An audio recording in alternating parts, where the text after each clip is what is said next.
want to be a speaker? Are you out of your minds? Okay, I just want to be sure that we're very clear that you are out of your minds. Speaking is a wonderful, wonderful, wonderful profession, and it's the hardest thing you will ever do in your life. Maybe not the hardest thing, but it's going to be right up there. I want to tell you about my journey today to kind of help you understand about speaking from a lot of different perspectives. But in order to understand that, you have to understand a little bit about me. So we're going to take you back a few years in Barbara's life, and I want you to see what I saw. I woke up one morning many years ago, and this is what my life looked like. I had a son who was so seriously ill, I did not know if he was going to live or die. And medical science could not tell us what was going to happen. I picked up the telephone after work one day, and my doctor called and said, "You know those tests we ran last week? Oh, by the way, your life is over as you know it. You're not going to die, that's the good news. But you have a progressive degenerative disease. You're going to be home in bed for a good part of the rest of your life."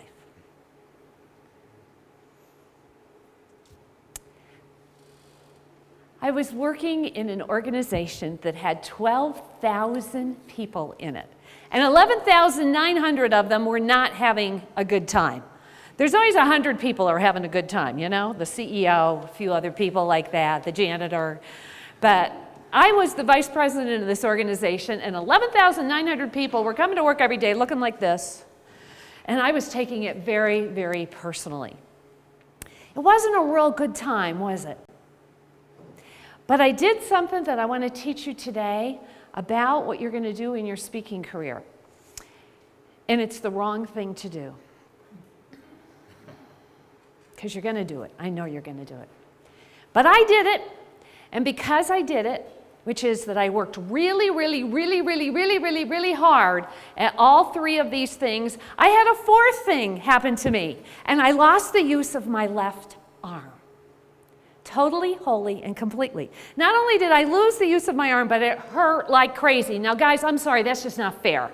If it doesn't work, it shouldn't hurt. And if it hurts, you should at least be able to get dressed in the morning. But I had both going on at the same time. Because I did something that we have a tendency to do in life. And here, join me in it this morning. I want you to feel what this is like.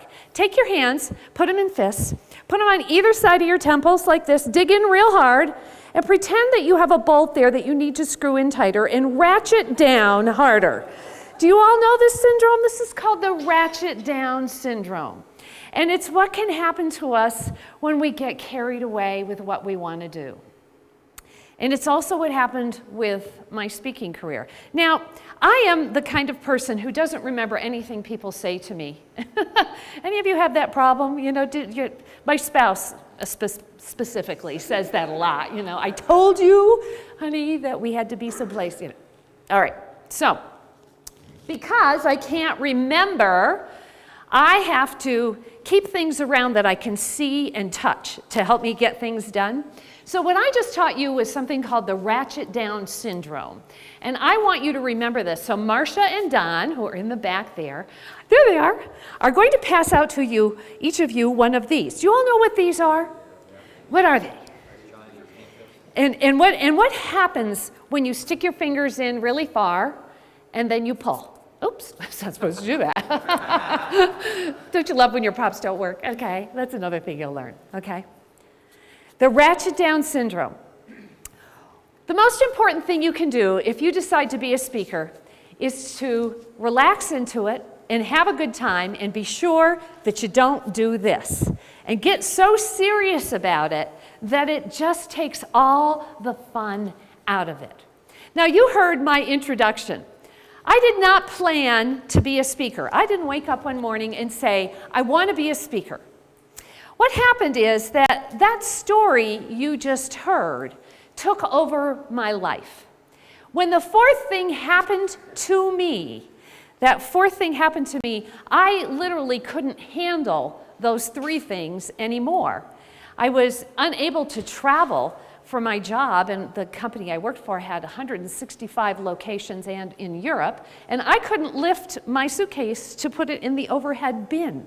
You know, that didn't work anymore. I needed to be with my son. I needed to find out more about what was going on with this disease that I had been diagnosed with, etc. And I needed to get the pain out of my arm because it hurt a lot. So here's what happened. I got a gift that I hope you won't get in the same way, but in some way in delivering what you're going to do in life when you speak to people.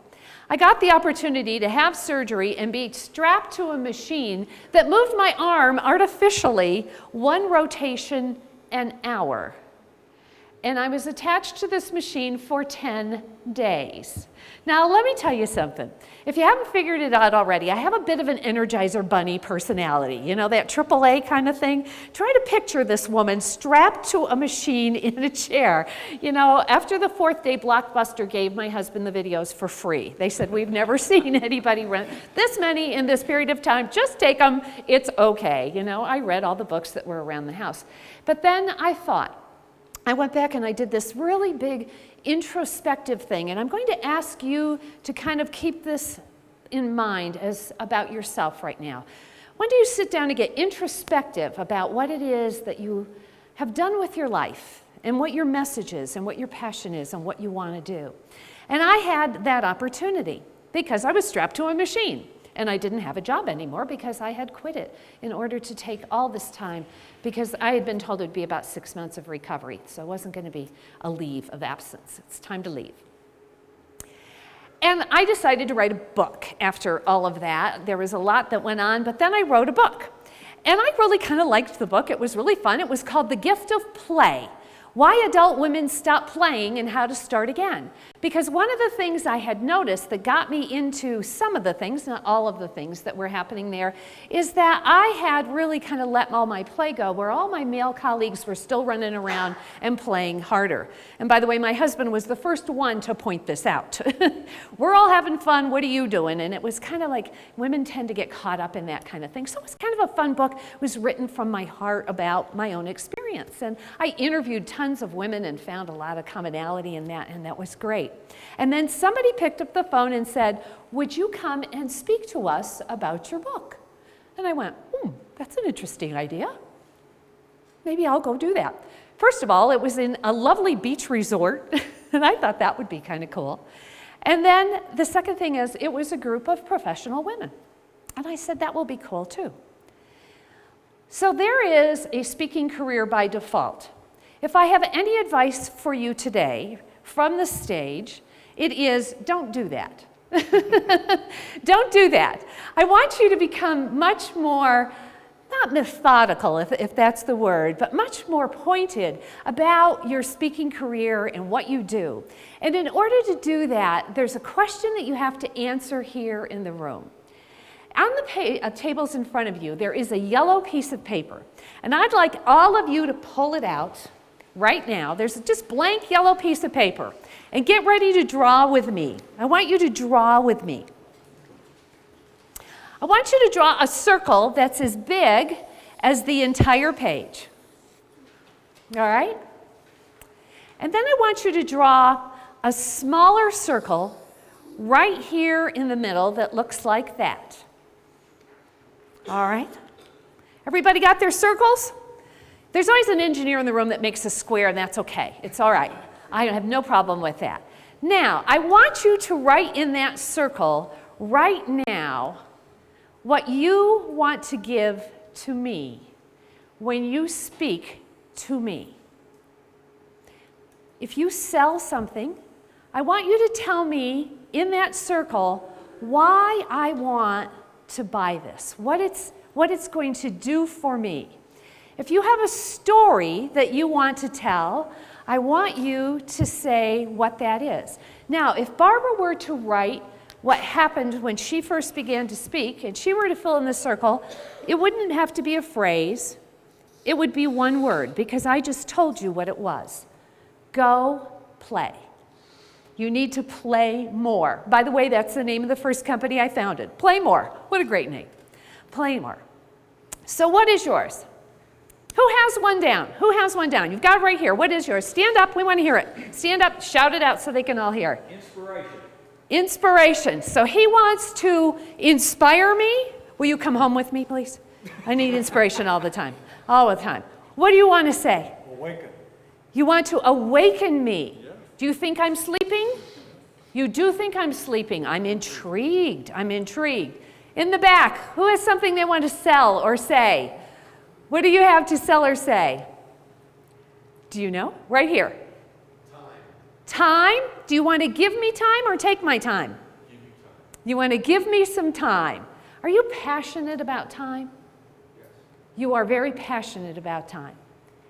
You had one over here. Connection. Connection. You want to connect me? Whatever you're looking for. Whatever I'm looking for, you want to connect me. So let me tell you the first secret about what an audience is looking for. When you heard me tell my story up here with my 3 different things, if you had heard, that's the beginning of a speech that I give. If you had heard me continue, you would have heard me talk about my passion for play that I eventually discovered. Because once I got attached to that machine and sat in the chair and realized that I had lost the gift of play, one of the things I sat down and said is, okay, I want it back. So I'm going to write a list of all the things I should do to go play. So I wrote this great big long list. It said, go to Elitch's, you know, it was all this really stuff. Now, that's got to be this is the Silly List Hall of Fame. You know why that list is silly? Because I'm afraid of heights and I don't like to be spun around. So I had to go on a journey to find out more about play, which is what ended up in my book and ended up being my speaking, but it was my passion. One of the first things you have to remember when you speak, and I don't care if you're speaking to sell something for your business or because you want to go in front of the audience is going to only know one thing. They're going to know whether or not you are passionate about what you are talking about. They're going to look to see the passion in you. It may not be their passion, but they're going to see that you're passionate about it, and they will find tidbits that will fit their life from what you have said. It won't be everything that you have to say, but it'll be parts and pieces because they will be absolutely like magnets to passion. People are magnets to other people of passion. How many of you know somebody who has a passion that you don't have? All right, what is that? What's the passion somebody else has that you don't have? Connecting with other people at will. All right, and that is your passion or somebody else? My friend's passion. That's your friend's passion. They just connect with everybody. You're a little more selective, is that? I guess that's Yeah, that's a good way to put it. We like that. That's okay. Who else had one? I saw another hand. Who has, a friend with a passion? Politics. Ah, yes. And don't you love to have those people over for dinner? And you know what it is? It's not your passion, but do you appreciate the passion in her? Absolutely. And that's what an audience is looking for. So you have got to be crystal clear that when you stand up here and take the podium, that you are in your passion. How many of you have a question about your passion?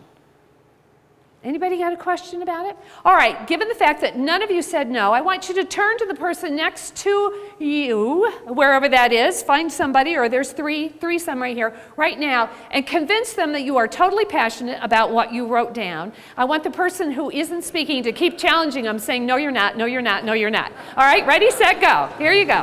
Why don't you join them right here, gentlemen? Can she join you so we can have 3? Speaking for whatever purpose or whatever reason that we do is like climbing a ladder.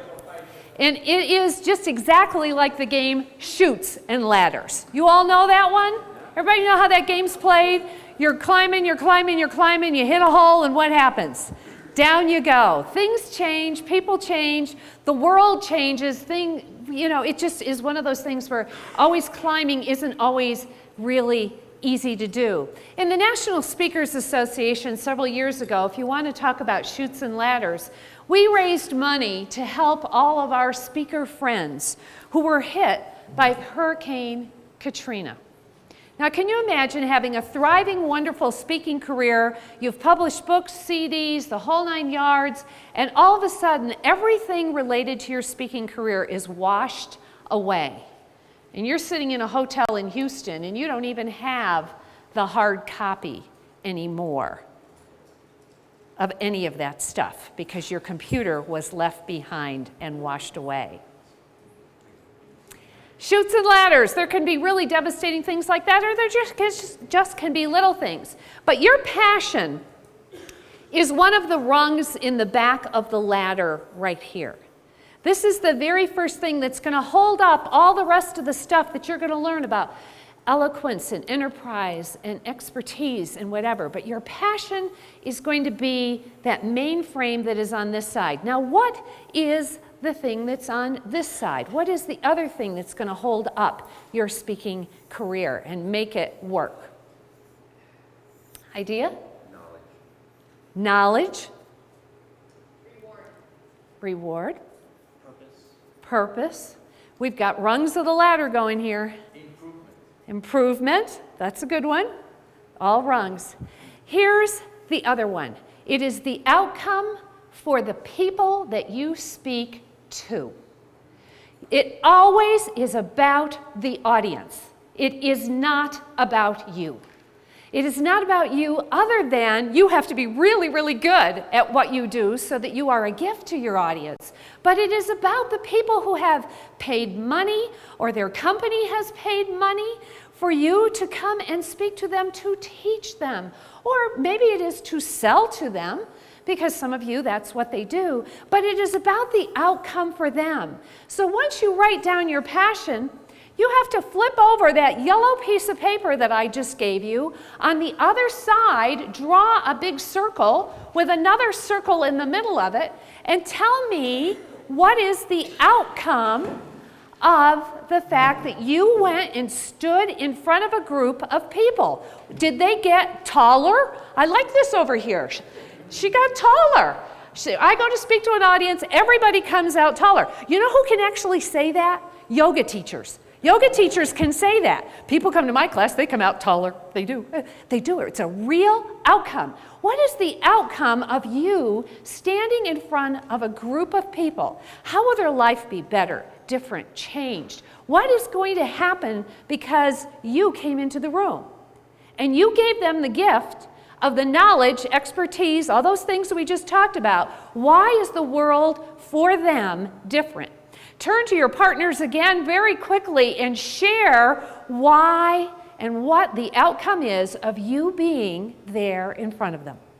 Energized to pursue something that they're interested in. All right, energized to pursue something you're interested in. Who else? Right here. My passion was marketing to businesses, and my clients, they're small mom and pop shops. And I work in the photo industry. The film part of the industry is going down so low, and we're a digital business. So for me, my passion needs to help them stay in business, grow their business, and move on from film to digital. Her outcome is for somebody to stay in business. Do we all want to see her like right after the show? That's an incredible, those are the kind of outcomes that really make a difference, as they do, to get inspired to do something that's been hiding in the back of your head. Who else? We had somebody else here. Volunteer, yes. Volunteer.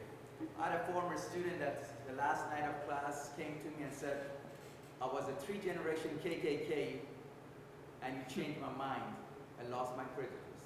I lost my prejudice. Yes.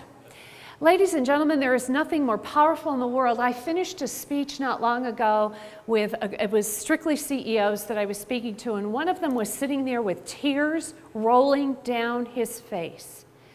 And he was asked by the person who was moderating the event if he would be willing to share why he was crying. And he said, I had no idea until Barbara taught me what my personal impact was on all the people that work in my organization.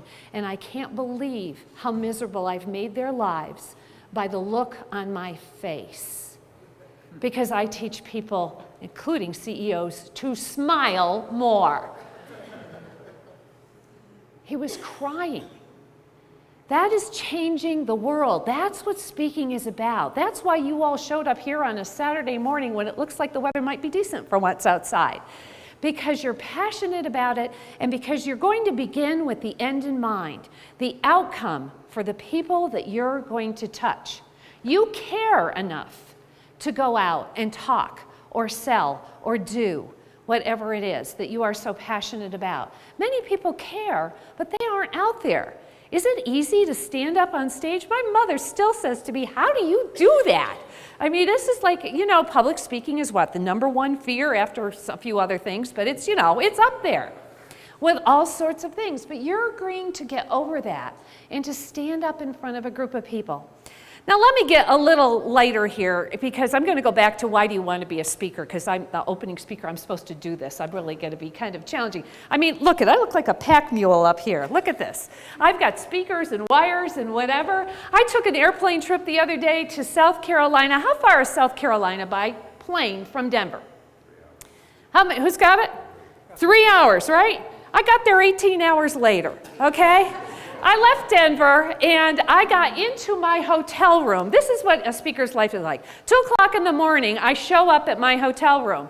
I look at the guy and I try my negotiation thing, you know?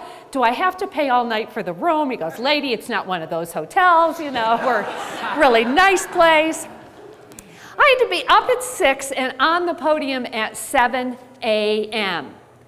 I had to speak, not just as a speaker, but I was doing a combination speaking and training of CEOs. So I finished that afternoon at 1 o'clock. I headed out to the airport to come back to Denver. At 9 o'clock, I was still in the airport trying to come back to Denver. I looked at the clerk and I said, you know, I'm watching my plane sit right there and I just don't see it taking off. And even when it does, it's got to go to Chicago before I can get to Denver. And I've heard that Chicago's been closed most of the day, so you know there's about 500 people waiting to get on the next plane to Denver. So I'm making a decision, do I want to stay in South Carolina or Chicago for the night? And I've decided South Carolina. I went back to the hotel at 9 o'clock at night, walked up to the desk, I said, remember me? I said, I need to get a room again. And by the way, I need a 3 a.m. wake-up call. Can I negotiate? He goes, we told you last night, we don't do those reduced rates. I got up at 3 a.m., went back out to the airport, caught a 5 o'clock flight to Washington, D.C. so I could catch a flight to Denver. Because I had to be at work at noon here, and it got me back in Denver at 10 a.m. Welcome to a speaker's life. Isn't it wonderful? On your handouts, if you'll open your books, I did a little thing here. We're going to, if you look at the So You Want to Be a Speaker page, and then go to the page right after that one, it says A Speaker's Journey. I want to talk to you about, do you all have that one? It says The Speaker's Journey. And let's start down at the bottom of the page. This is what a speaker's journey looks like. You have a passion, you have a topic, and you need to get out there and you need to get that experience in speaking and practicing. So you become a speaker at every Rotary, Kiwanis, Sertoma, Optimist, Lions Club that exists. And you know what? They're great fun. They're great fun. They're wonderful audiences. They're warm. They're receptive. They're very open to your message, and they get you going. But you'll notice that you're in your own car, and you saw the fee there. You see those little zeros right there? This is what it looks like at the beginning, okay? The little zeros right there at the beginning. And your accommodations for the night.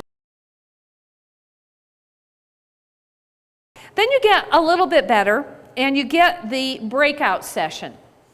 And it's the 7 a.m. breakout session. Now I'm going to tell you, don't ever be discouraged. If you get into a big event and you get the 7 a.m. breakout session, I have to tell you what happened to me. I got invited to speak at this huge, huge, huge event. 20,000 people show up for this event.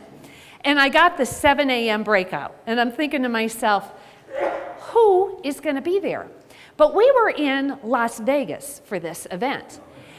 So I had over 500 people show up at 7 o'clock in the morning. Some of them were just coming off the night, but some of them were from New York. And for them, they had been up for a while. The East Coast people had already been up. Don't get discouraged. There are different ways you can get it done. It ended up being a wonderful event, and I had a lot of fun with my group. So, you know, you find your way there.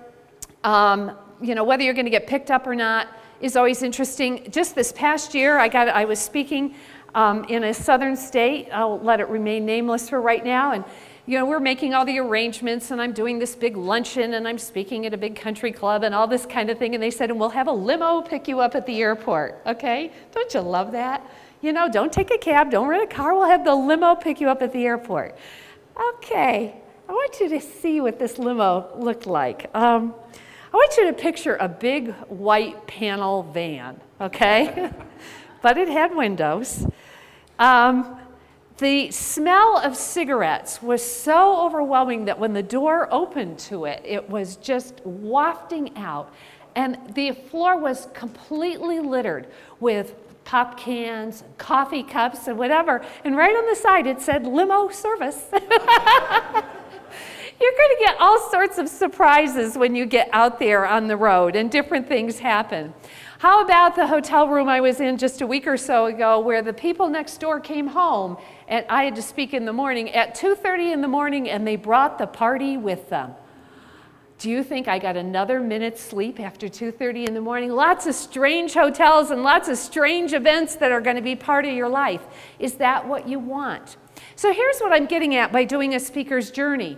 You have to decide what it is that you want to do, what you want to do, and where you want to go. Do you want to be here in Colorado speaking? This is where you want to be? Do you want to go to a regional type of thing where you can just drive in your car? There are places that you can get to strictly by car. Do you want to join all of us on an airplane? This is what your life is like. Remember when Southwest grounded planes a week or so ago? Anybody remember this? They didn't do the safety checks. Guess who was on Southwest that day? You know, it's almost like my husband says, it's like they wait for you to show up.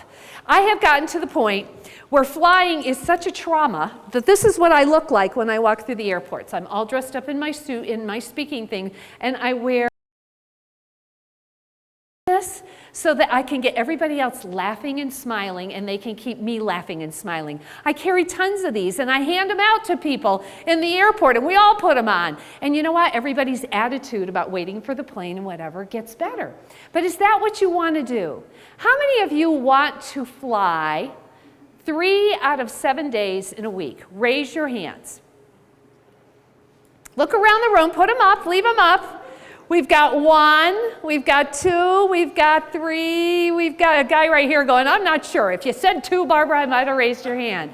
These are the kinds of decisions that you have to make, because they're going to affect what our friend Don is coming here to talk to us about next, which is marketing. Who are you marketing to, and when and where? And are you ready to go? Are you ready to leave? Are you ready to pack up? We know that little security line thing like nobody's business, and now they have the new free pass that you can get through, which is kind of cool. The money increases as what increases? Who knows the answer to that? Size of the audience. Who gets the big money for speaking? Who gets the really big money for speaking? Reputation, brand, your personal brand. Personal brand. Outcome delivered. Outcome delivered. But what if you have a really good outcome and they're trying to decide between Bill Clinton and you? Name recognition. So if you're going to go back a page from the speaker's journey to the one I told you to skip over, you'll see on here that I put in a list of all the different things that you need to know about your life. And you're going to have to figure this out. One of the words that's on here is the niche that you're in. What is your niche? And I just challenged you to look at your niche from a geographic perspective. But niche is a very, very complicated thing. It could be industry specific. We have friends in NSA that work strictly in the entertainment industry, or people who work strictly in insurance, or people who work strictly in automotive, and those kinds of things. Do you have a niche? These are the decisions you have to make. You have to go down this list, and you're going to hear this again and again and again today, and figure out what all the different parts and pieces are that you want of a speaking career. Do you want to be in movies? Because you know what? Everybody wants to see you now as a speaker, and where do they want to see you? Do they want you to send a DVD? They used to. What do they want now? Live, online, that kind of thing. Online video. Some people are just putting stuff up in YouTube as speakers and then clicking over so they can see you, but you've got to have it. You've got to think about getting your movie made. and it could be 2 minutes or 10 minutes, shouldn't be much more than that. You've got to think about whether you're going to be offering add-on things to your audiences. If you have a topic and you're passionate about it, like inspiration right here, then we want to talk about, can we get CDs from you? Can we get books from you? Are you going to do a podcast? Do you have a teleseminar that I can continue to learn? If you look at some of the biggest speakers in the world that come to the Pepsi Center, and you only pay, what, $49 to go in and see them, do you think they're getting a speaking fee for doing that? Most of them are not. You know why? Because if you ever won the perimeter of the Pepsi Center, they're selling stuff in volumes. I mean, they're selling, the real estate mogul that was up on stage there had a $2,000 package that he was selling, CDs and books, and it was selling like hotcakes. What is it that you're going to do with your speaking career? Is it strictly platform, or is it education that goes on? And if it is education that goes on, what form does that take? How will I continue to educate people? How will I continue to put myself out there? I heard a speaker come to NSA here in Colorado once to say something to me, who said it really is our obligation that if we have challenged somebody to change their life and do something different, to give them more than the 1 hour that we give them on stage. There has to be more of us that we put out there. Because I teach play, and I know it sounds like a very frivolous topic, but I actually teach it inside corporations, working with CEOs. I have something called Banana Bites. Banana Bites is a free email that gives people ideas every single month on how they might take something in their business and do it a little bit differently. In other words, I don't leave my audience alone when I'm done. I give them whatever else I can give them. I'm in the process right now of making something called the Top Banana, which is my job title, Top Banana Management Series, CDs and podcasts, which means that people can listen to these in their car. I'm trying to help them more because I've triggered something in their mind when I go and speak to them, and I tease them about the fact that their employees walk through the front door of their company in the morning and it's gray. How energizing is that? Is that like, oh, welcome to my company, I'm so glad you're here? No, it's kind of like, woof. Okay, it shuts everybody down. So once I start triggering those things, they start thinking, well, what else can I do? What else can I do? What else can I do? And I have to be there because that's the obligation I've created with my audience. So you have an obligation too. It's not just here. It's bigger than that. How many of you have ever worked for a corporation where you've had a performance evaluation? Now, how many of you think that that was the best day each year that you ever had in the organization? Okay, so you want to be a speaker. Do you know what they do with speakers? What do they do? Evaluation. When? At the end, same day, right there, the rest of your life. So if you speak 200 times a year, you're going to get 200 performance evaluations. Are every single one of them going to be great? Again, we had a speaker who came in as a guest here, and she was on the platform, and she was talking about the fact that she got her evaluations back in, a scale 1 to 5, 5 being good, and most of them are really good, but they always ask you to do add-on comments with them too, and somebody wrote in and said they didn't like her shoes. And she just went, oh, it was just those kinds of things. You've got to be ready for that kind of cryptic feedback too. I bring this up only because psychologically that's very hard for people to get that kind of feedback all the time. And you have to educate yourself and train yourself about how to get that feedback and what to do with it and how to use it. Do you have a blog? Who has a blog in the room? Blog people, I love you. Blogs, where else? Blogs. Blogs, the name of the future. You've got to learn everything that goes on. NSA Colorado offers this wonderful thing called Gizmology Night to its members. And they get together at places like coffee houses and whatever. And people lay out the latest, greatest thing that's happening in gizmology. People who speak internationally are learning about gizmos where they actually have their speeches translated by a computer while they're talking. And it goes on and on. All these little things that are going on. How to use MySpace, YouTube, those kinds of things, which we would think that wouldn't be part of our lives, but they are. They're all becoming part of our lives in some way, shape, or form. Maybe that's where your add-on is going to come in one of these new things. Webinars, you notice I have those on here, teleseminars. You have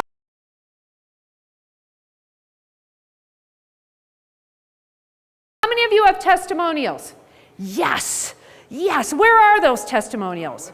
On your website right now. Put them out there. Let people know what they are. And then you use them to refer to later on. All right, if you go over to the page that I have the do's and the don'ts on, I want to go over these very quickly with you, but they're really important. You do need to have a point, a message. You need to have something that your audience can grab onto when you're finished. We tend to want to tell the audience how to world peace. We want to solve world peace when we get up here. We want to tell them so much. Avoid that temptation as much as you possibly can. Get to something very, very succinct. When I finish working an audience, I go to employee audiences and I teach something called learning to play more to keep from turning to crispy burnt toast. If my audience does nothing else, and I teach them a lot of different tricks of the trade, if they do nothing else but write down 1 or 2 or 3 or 10 of the ways that they like to play that they haven't played at in a little while, then I'm happy. Then I'm happy. I've given them a lot of other things that they can do, but I really want them to have just one thing that they've walked away with. And I always try to make a point with my audience when they finish that they do one thing.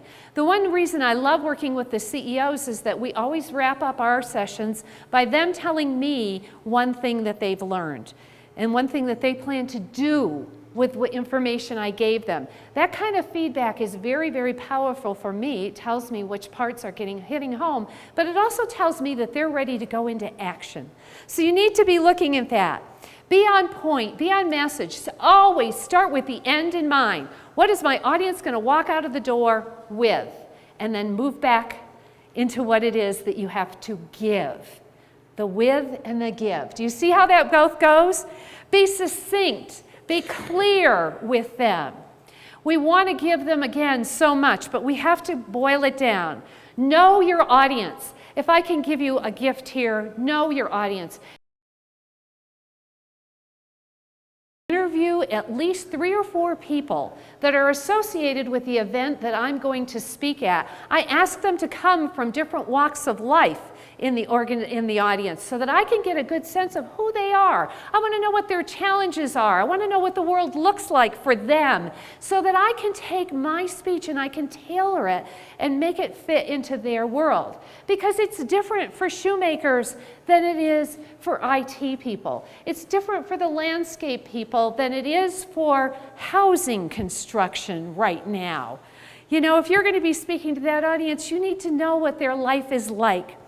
You need to be aware that you're here to serve. I believe that the speaking profession is a service profession. Not everybody agrees with me, so you're just getting Barbara's opinion right here. But I believe that we're here to serve. We've been given the gift of passion, and we've been given the gift of knowledge and expertise about something. And we have chosen to stand up here in front of others and let them fill out evaluation forms about our shoes and our clothes and our hair and our accent or lack thereof, because we believe that we want to serve, that we have some way that we want to change the world. So think about how you do want to serve and what you want to do. Be well prepared. Prepare yourself and then prepare yourself again. I have been known to prepare to the point where I actually rewrote a speech that I gave in the Silicon Valley 1 hour before I gave it. I prepared and I prepared and I prepared, but then I spent the morning at the event with the participants that I was going to be speaking to in the afternoon, and I found a whole different current than I was aware of before I had flown into town. And so I took the lunch hour and I actually prepared more. You can never, people say you over-prepare. I actually don't think you can. If you're working from your heart, if you're working from a sense of service, you cannot over-prepare. There's always something a little bit better, a little different that you can do. Don't. All right, this is where we get to the tough stuff.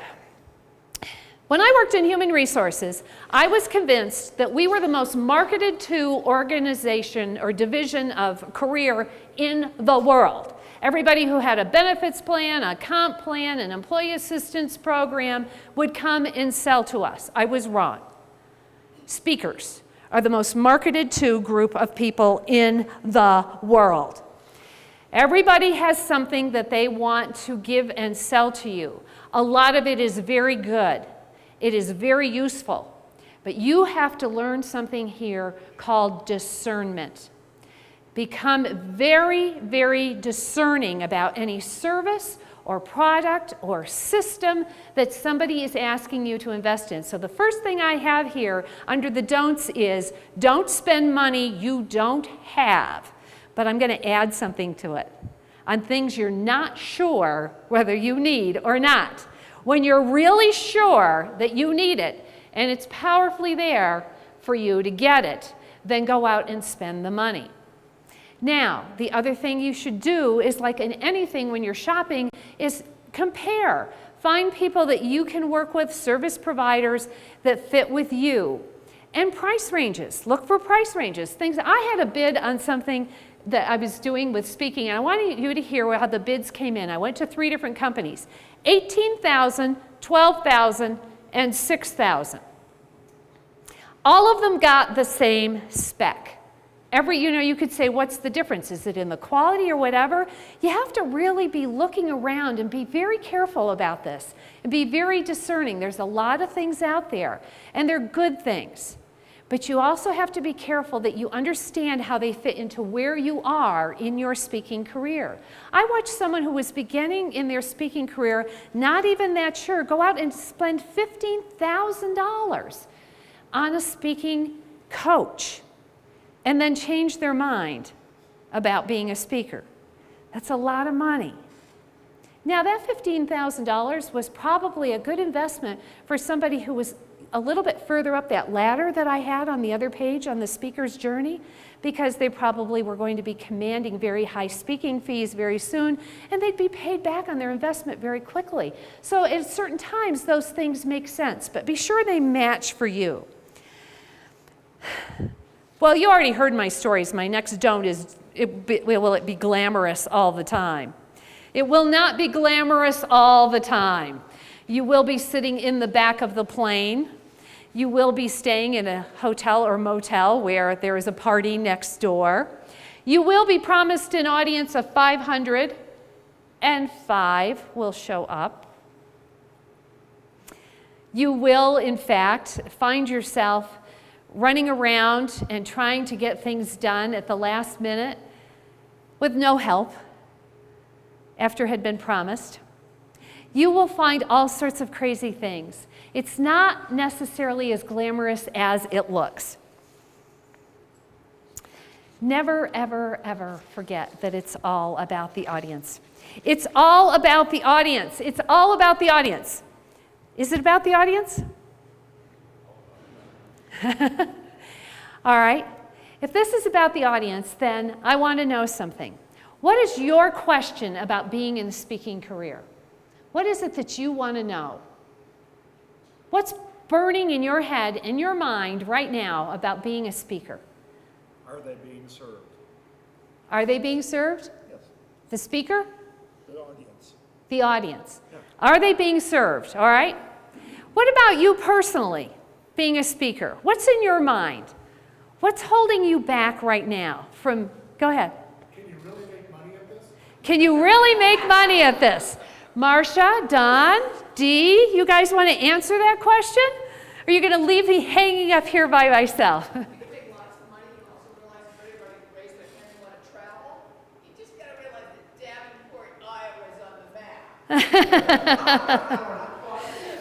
Yes, you can make money as a speaker. And this is the part I want to get to next, because you're all in different places in the room. You can make money as a speaker, but what you have to decide is what is the business model that you're going to create. Now, I am a businesswoman, so I always look at these from a model perspective. If you want to be a speaker, and only a speaker, and that's all you ever do, is stand up in front of an audience to do 50 minutes as a keynote speaker, it is going to be a very, very, very rough road to hoe unless you can pull off that expert, celebrity, or extremely knowledgeable, or 10 million book seller persona, okay? So there are other models, so you don't have to get discouraged. You still can be a speaker. It's speaker plus, thank you, speaker plus what? What is it speaker plus? For those of you who are in the room, who is a speaker plus something else? Trainer. Huh? Trainer. He's a speaker and he is a trainer. He has a training business on top of having a speaker business. Who else? Speaker and consultant. We have any consultants in the room? All right, you're a speaker and you're a consultant. You're a speaker and you have sales. I am an instructional designer and a trainer. An instructional designer and a trainer. You have to look at what is the model. To be just the single stage 1 hour speaker is looking at those ladders that I put up. That is the really, the pinnacle of doing it. But you're going to have that expert status, that celebrity status, that book, product behind you that is known and well known. Because you have to get into the mind of the speakers' bureaus and the speakers that, the people that are booking speakers. I'm going to Boston to speak, and I'm on the podium with Robert F. Kennedy. But he got the keynote, and I'm the breakout. I'm okay with that. It's a huge group. It's a wonderful group, and I'm fine with that. But it's hard for Barbara Brannon to go up against Robert F. Kennedy, isn't it? When you get into the meeting planner's mind and the speaker's mind, who are you going to put in the keynote? Because these people in the city I'm going to are going to say, who's Barbara? They don't really know. Even if we put my books out there, and I do have other books besides the one I told you about, but it's still that kind of thing that you have to pay attention to. So the speaking career might be better served for you if it's part of a multiple career where you're offering yourself as a speaker, but you're offering yourself as something else as well. And there are other things that are there. Who in the room wants to be just a speaker? Nobody. After that, I just talked you all out of it. I'm not supposed to be, Tom, are you going to kill me? I'm not here talking them out of it, right? But you said you wanted the real picture. So anyway, it is important that you understand both. And the reason I encourage you not to go just for the speaker, it's not that that won't happen to you. That status could be waiting for you in the shadows. It just hasn't happened. When your book hits, when Oprah picks it up, it's that kind of thing. Well, this is the reality of what you have. I mean, I ended up in a breakout session at a huge conference. There were 500 people. We were told ahead of time there were only 2 breakouts. There was myself and somebody else. And they said, okay, well, shouldn't be bad. It should probably break out pretty much 250. The person in the next room ended up being like Britney Spears' hairdresser or something, Everybody wanted to go in there. There was some kind of notoriety around it. So again, that's why that solo speaking career is something that you have to take on very carefully, very methodically. So look at what is going to be the other career that you have that will balance with your speaking. Is that going to be your regular? Sit with people and create a business model. Think of this like anything else. If you were going to go open a business, wouldn't you have a business plan? Wouldn't you go out and get a business plan? And you would say, how much time am I going to spend here and how much income is going to be generated from that? How much time am I going to spend here if I sell this product and how much income is going to be generated from that? And you need to get very business-like about what happens. I love speaking. I love speaking. My husband thinks I am insane. It is not his thing at all. He doesn't do well if there are more than 2 people at the table. It's just not his thing. But I love to speak. But more importantly than that, I love my topics. I am passionate about the things I talk about. You're going to be challenged sometimes to just come and speak because you're a speaker. And I'm going to ask you to be very discerning about that as well. Speak from your heart. Not just to speak. Speak from your heart, because once again, it is about the audience. If there is somebody else who could take that presentation who is much more passionate about the topic, please let them. NSA teaches us that there are 4 things that you need, and I've written those on your first page so you don't have to write them down. Eloquence, expertise, enterprise, and ethics. But I am going to close here today by telling you that there is another letter which stands for friendships. One of the things that I have found the most powerful about being in the speaking career are some of the people who are sitting in this room here with me today. They are my fellow speakers. I have met them through NSA or through other walks of life. I consider them to be friends beyond belief. I know that I can pick up the phone at any time and call any one of these people, and they will be there for me and have answers for me. I know that they said a 5 or a 0. Okay, got it. I know that they will, the lights here are very interesting. I know that they will answer questions for me. They refer me to other speaking engagements. This past year, one of my fellow NSA members referred me to something called the Women's Leadership Exchange. This year I will speak to 800 female CEOs in Los Angeles, California at a summit because of a referral from an NSA friend. I, in turn, was recently able to return that favor and put this person in front of about 16 different audiences because it's a series type of thing. You have to remember that as you go into this, that you are joining a sisterhood or brotherhood of people who are passionate about what their audiences are going to get. And we join together to make each other successful. And you will find friends like you have never found in your life. They will do anything for you. Anything. And I mean that quite sincerely. I will be happy to take, in just the couple of minutes we have left, any questions that you have for me, and then I'll tell you the end of the story about those things that happened to me that I started my speech with. Are there any questions? Yes, right here. I'm sorry? Hi, I love it. There's always somebody. I just taught you something about your audience, didn't I? They're very, very attuned to everything you have on stage. Your circle that you put in the middle will grow into concentric circles of your success. And I want you to be sure that you take your stories as you go out and speak, and you have those outcomes from your audience. You capture them, and you bring them to audiences after that. One of my successes is going out and delivering what I do about play, created $96 million in increased income in a company in 2 years. I have an outcome from what I do. I teach play, optimizing the work-life experience, and I can actually demonstrate that now to my audiences in dollars and cents, because they like those a lot. Sometimes there's other outcomes. So you need to be sure that you are giving your audiences and learning. Once you've worked with an audience, take what they've done and what's gotten better for them and put it in your next talk. Stories, stories, stories. How important is the book? How important is a book? It's very, very, very, very important. Now, I'm going to tell you that, and I'm also going to tell you that today 3,000 books will go to press. Every day in America, 3,000 books go to press. But there is a credibility factor with a book that is incredible. And you can get a book published very, very easily today. Susan Page has a book. What's it called? Somebody help me here. How to write a book.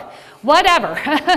Anyway, she has a chart in there that talks about getting a publisher, going to self-publishing, using publishing houses like iUniverse right now. You can go to some of these places, and for $150, you're published. Print on demand is available to you now. Look into these things. Books are important because they establish you as an expert in your field and what you do. Other questions? We have time for one more? All right, we're all set. End of story. Never leave your audience without the end of a story. If I start like I did today by telling you a story and it has some parts and pieces to it, know that your audience will want to know the end of that.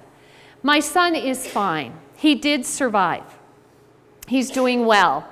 About 3 weeks ago, I underwent a diagnostic procedure where I had to go under anesthetic so that they could track this disease that was supposed to keep me in bed, and they could not find it. They have written down that it's a misdiagnosis, which my doctor says is absolutely impossible because they have the x-rays and whatever, and it was there, and it doesn't go away. It's not that kind of thing. The 11,900 people are mostly having fun now because they're all working someplace else, including me. I have the use of my left arm. I got it back through my own work. And it's part of the reason I have one of my speaking engagements, because I used kayaking to get my arm back after I had the surgery and get stronger. And now I talk to people about finding things that they love to do in their play. And I used to love water, so I got a kayak. Here in Colorado, we don't have a lot of places to go in water, but we have a lot of small lakes around the city. And so I go out in the summer mornings. I'm the one that can't wait for the sun to come up early now and be warm. And I kayak every day, and I have the use of my arm, and I'm planning to keep it this time. But I'm going to tell you the end of my son's story around the play that I go out and teach people. We asked my son when he was so ill if he knew when he was going to make it, because they say people who are really in those kind of really traumatic illnesses know on a particular day that they're going to be okay. And he said, oh yes, there was absolutely one day. And it was a Christmas when we had been told we couldn't be with him. He was being treated out of state, and where he was in his treatment, it was a time that the family was not supposed to be there. And they changed their minds 2 days before Christmas. And they told us we could come and be with him. And as miracles do occur, we found airline tickets out of DIA and got to the city where he was at. Rather than packing a lot of clothes and whatever, because we were only going to be given Christmas Day with him, we packed a whole bunch of toys. We took things like big yellow ducks and the little bobbleheads you saw in Jenga, and we took National Lampoon's Christmas Vacation on DVD in a little DVD player. And when we got to him in his treatment at the hospital in the morning, we started playing at 8 o'clock in the morning, and we played until they threw us out at night. We blew bubbles. We played with Play-Doh, whatever we could do. My son said, I knew I was going to live when we started playing again. Now do you understand why I'm so passionate about play as a gift? Thank you for having me here today.